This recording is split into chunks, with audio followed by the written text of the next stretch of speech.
Hello and welcome. Today I want to talk about the Maxpedition Beefy EDC pouch.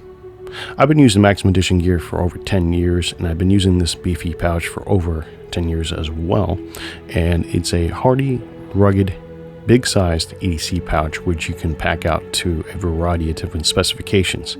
I typically have 4 different types of EDC bags I make: a core kit, a medical kit, a tool kit, and a specialization kit, which sometimes includes a electronic kit or a fire making kit or something else.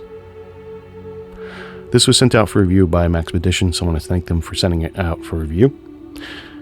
Here in the table we have several kits that I've used throughout the few years, and I've made some more recent, some older than others, and I do have a extra variant that I bought, and this is the empty version, which we'll go over in a little bit.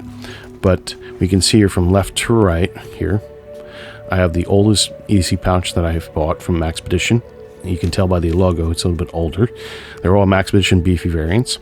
This is in Foilage Green, Wolf Gray, and this is in Coyote Tan. And this particular one on the right here is the core EDC kit. This is an HF comms bag I'm working on, and this is a hybrid electronics tool bag I'm working on. And this one on the right in particular has padding in it. So I do sell variants of this kit with padding in it. So it's a little bit different, but it's still the same inside, and we'll get into that a little bit later. But let's go over the insides of the Maxpedition Beefy pouch. So as we can see here, on the front, we have the hook and loop field, which you can put patches on. And we also have a Velcro secured mesh pocket in the front here, which, as you can tell, we can put items in front for storage and quick access.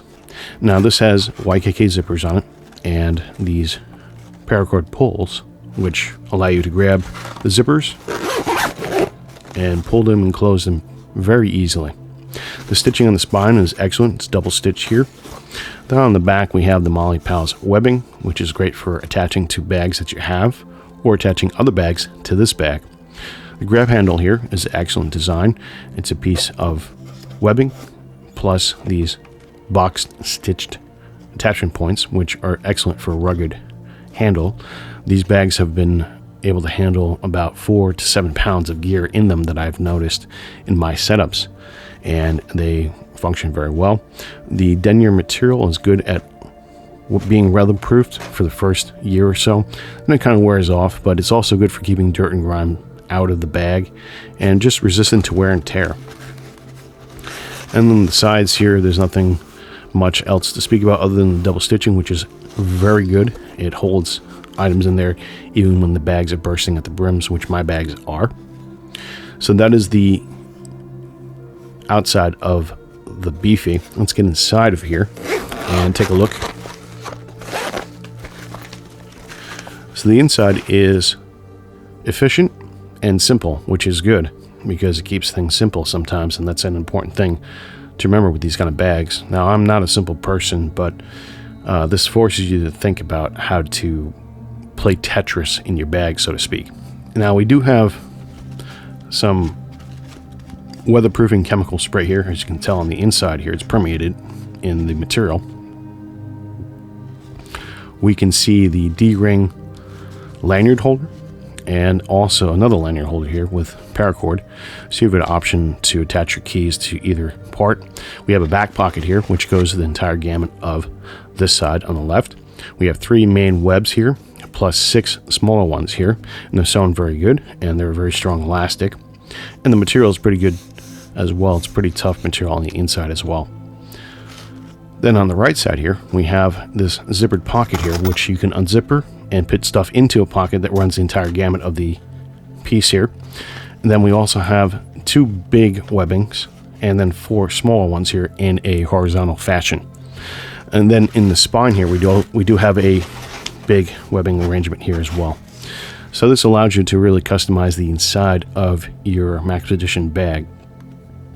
Now let's go over some examples that I have made on the table here and show you kind of what I was thinking and how you could pack your bags out.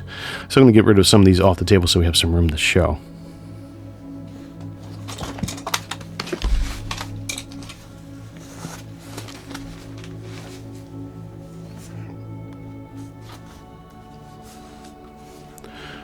Okay, so this is my main core EDC bag, and as you can tell, this one has padding on the sides here with these extra stitch parts. We'll get the blank copy out for a second here for comparison. There's no stitching on the sides here, unlike with the padded version, and it's padded all on the front and back sides of the kit. There's no padding on the sides though, but also on the back here we have this X pattern stitching here, which contains the padding on the inside. Now, it's not the thickest padding, but it is padded, and this would be an option for those who want some protection for their gear in this bag. Even though this already offers a layer of protection, it's not the greatest protection like a weatherproof box or something, but there's give and takes for organizing your gear. But let's go ahead and open it up. Pretty much the same outside, as we can see.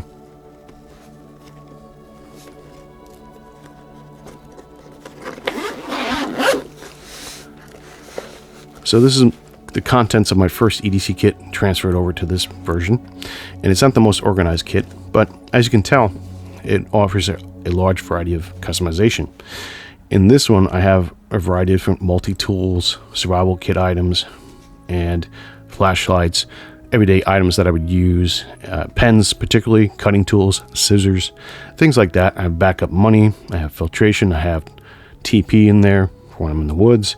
I even have a solar charger that I built to put in there, a little solar panel charger, and charging cables and cordage, things like that.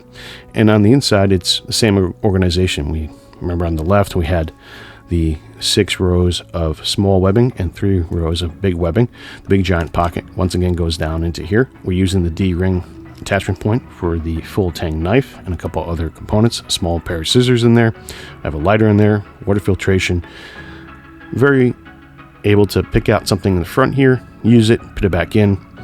On this side, we also have multi-tools with Victorinox. We have a Leatherman in the center spine strap, and we also have stuff in the zipper compartment beneath as well for the less organizable items, we'll call it, even though this is somewhat not as very organized as I would like it in my other kits. But this is an example of how you could use your bag, your Beefy, in one example. And this is the padded version, which once again is padded on the bottom here and on the front, but not on the sides here. So it's basically the same bag.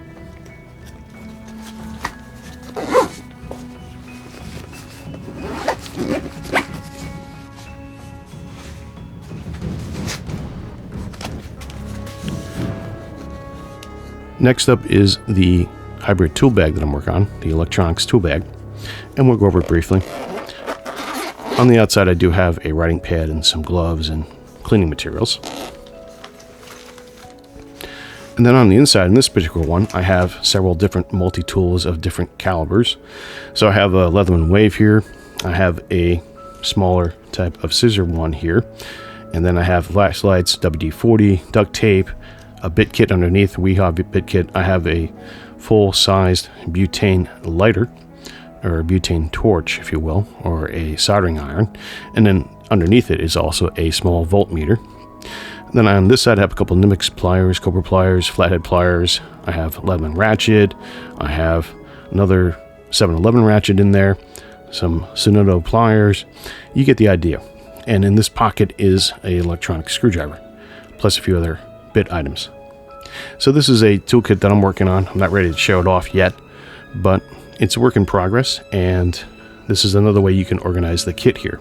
And this is the oldest type of Beefy bag out there, so the straps on these have come a little bit loose over the 10 years that I've had it, but they're still very functional. As you can see, they hold things and retain things very well.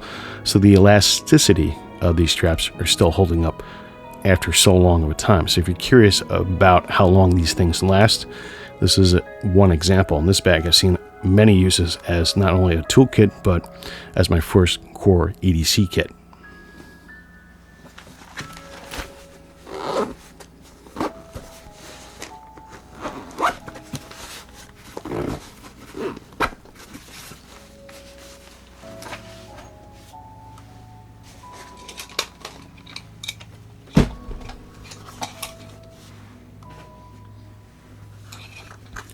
Finally, last but not least, my latest work in progress here.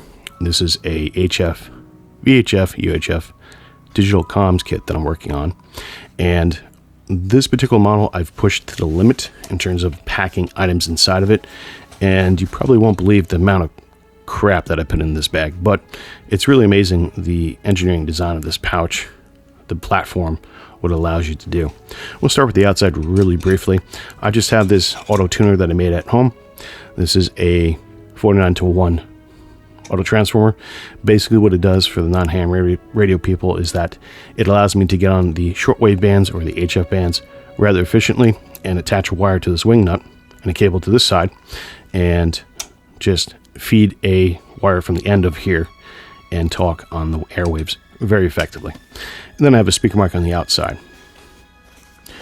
We have a little Right Rain book in the front. And then let's open it up and show you the configuration here. It's a bit messy, but I'm working on it again. So it's pretty organized on this side. In this pocket, I'll show you what I have in it. I have another example here. In this big pocket, I managed to fit a Panasonic FCM1. There's a Mark III in here. This is a Mark II. And as you can tell, it has the keyboard just like this one. These are extra keyboards you buy on Amazon, Bluetooth enabled. This one has a reader on it. This one doesn't. It's a flat back, so it fits better in here. But this can fit in a Maxpedition case as well without the keyboard. But this gives you an idea about the scaling and the amount of options the Beefy pouch allows you to customize with your kit. In no particular order, there's the HF radio here, the True SDX. I have a battery bank underneath there, an Anchor one. I have an L-Craft T1 auto tuner here, which is an excellent field tuner. And then on the side here, I have my EDC VX1R for the UHF, VHF component side, and a bunch of other things within the zippered pouch and in the bag. I have my wire here to attach to the HF antenna. So that is another configuration on the Maxpedition Beefy. I'm not going to go over everything in this kit. Like I said, it's not about the kit, it's more about the pouch and what you can do with it. Overall, I do recommend this kind of pouch to anybody who's looking to get a pouch. It's a good pouch to start with, a good platform to start with. Maybe on the bigger side for newer guys who are getting into it. But if you just want to have the extra space in case you need to put stuff into, I definitely recommend this pouch. I want to say thank you to Maxpedition for sending out the pouch review. And I want to thank you guys for watching. Enjoy your day.